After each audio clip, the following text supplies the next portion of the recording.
শনিবার ডার্বিতে দুই প্রধানের মধ্যে ম্যাচ ড্র হয়েছিল। 2-2 ফলে ড্র করেছিল ইস্টবেঙ্গল ও মোহনবাগান।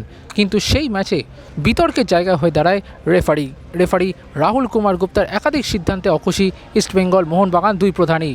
এবার দুই প্রধানের কর্তারাই একেবারে হুঁশিয়ারি দিয়ে দিলেন সর্বভারতীয় ফুটবল ফেডারেশনের সভাপতি কল্যাণ চৌবেকে। ইস্টবেঙ্গল ক্লাবের শীর্ষকর্তা দেবব্রত সরকার সরাসরি অভিযোগ তুললেন রেফারিং নিয়ে এবং এই নিয়ে কল্যাণ চৌবেকে চিঠিয়ে দেবেন ইস্টবেঙ্গল শীর্ষকর্তা। কি বলছেন তিনি, চলুন প্রথমে সেটা শুনে নিই। এটা তো জনগণ দেখলো যেভাবে পেনাল্টি বক্সের ভিতরে নন্দকে ধাক্কা দিয়ে ফেলে দিল, তারপরেও কিছু দিল না। এবং এটা শুধু না, রেফারিং নিয়ে আমরা কল্যাণ চৌবের কাছে পাঠিয়েছি আমাদের বক্তব্য যে এইভাবে যদি চলতে থাকে তাহলে কিন্তু বিপদ আছে ভারতীয় ফুটবলের জন্য। কিন্তু এইভাবে চলতে পারে না। যেভাবে মহেশকে মারার পরেও সে কার্ড তো দেখলোই না, তারপরে আমাদের ওই বাচ্চাটাকে যেভাবে ধাক্কা দিয়ে ফেলে দিল, তারপরেও তাকে কার্ড দেখালো না। তবে ম্যাচ আমরা এনজয় করেছি সবাই, আমার ধারণা ইস্টবেঙ্গল সমর্থকরা ম্যাচ এনজয় করেছে। ইস্টবেঙ্গলের জার্সি করে খেলার মতো করে খেলেছে। আমাদের এই ব্যাড টাইমটাকে আমরা আস্তে আস্তে অতিক্রম করতে পারছি বলে আমার মনে হয়। আশা করি আগামী ম্যাচগুলো আরও বেটার খেলবে। এদিকে রেফারিং নিয়ে একেবারে অভিযোগের তীর ছুড়েছেন মোহনবাগান সচিব দেবাশিস দত্ত। সরাসরি জানিয়ে দিলেন এই ধরনের রেফারিং চললে কিন্তু খুবই সমস্যার হবে এবং রেফারি রাহুল কুমার গুপ্তাকে ব্যান করে দেওয়ার পরামর্শ দিয়েছেন Debashis Dutta. India football federation আমার মনে হয় কথা অনেক বলছে, কিন্তু কাজে আমি কিছু দেখতে পাচ্ছি না। এই মিটিং সেই meeting, at the end of the day result is zero. Referring এর মান নিয়ে যত কম কথা বলা হবে ততই ভালো। এই লোকটি কদিন আগে অত্যন্ত বাজে রেফারিং করলো, তাকে আবার এই হাই ভোল্টেজ ম্যাচে আবার দেওয়া হলো, কারণ আমি বুঝলাম না। এবং আমরা স্যাটিসফাইড নই, ইস্টবেঙ্গল স্যাটিসফাইড বা ইস্টবেঙ্গল স্যাটিসফাইড নয়, আমরা স্যাটিসফাইড, এটা তো কোনোটাই নয়। কেউই স্যাটিসফাইড নয়। তার মানে এই রেফারিটা হচ্ছে একটা বাজে রেফারি, তার রেফারিং জ্ঞানই নেই, তাকে বারবার ডার্বি দেওয়া হচ্ছে। কারণটা কি? আমি এআইএফএফ এর কোনো অন্য উদ্দেশ্য আছে কিনা আমি জানি না। অনেকে বলছে ডার্বির গুরুত্ব কমিয়ে দেওয়ার চেষ্টা, আমি জানি না।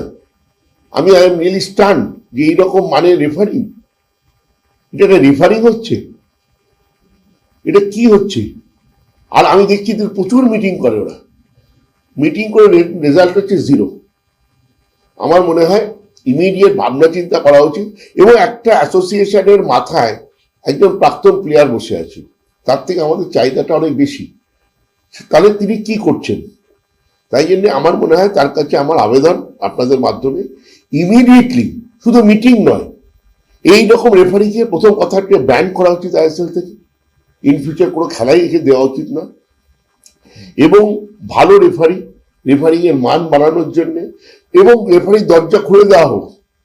ডিস্ট্রিক্টে দেখুন হয়তো ভালো রেফারি থাকতে পারে, সেরকম রেফারিং নিয়ে এসে দরকার পড়লে, যেটা প্রিয়দা করেছিলেন, যেগুলো ইম্পর্টেন্ট ম্যাচেস, আমি শুধু বলছি না ডার্বি, ইম্পর্টেন্ট ম্যাচেস, সেগুলোতে ফরেন রেফারিং নিয়ে এসে খেলানো হোক।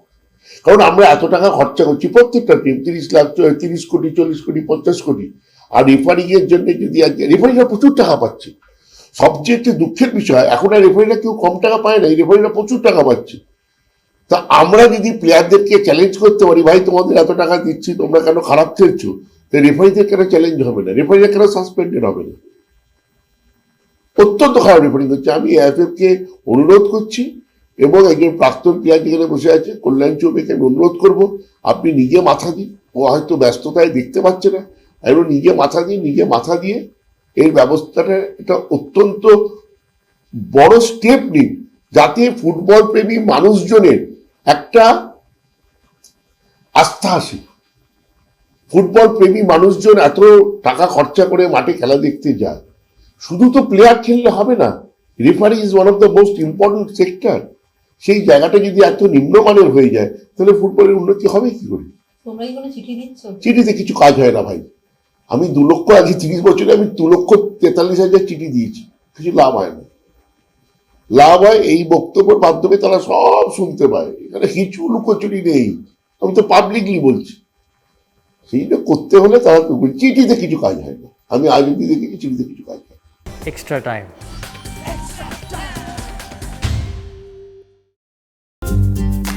লেটেস্ট নিউজ আর এক্সক্লুসিভ ভিডিওর সঙ্গে আপডেট থাকতে এখনই সাবস্ক্রাইব করুন আমাদের ইউটিউব চ্যানেল। বেল আইকনে ক্লিক করতে ভুলবেন না যেন।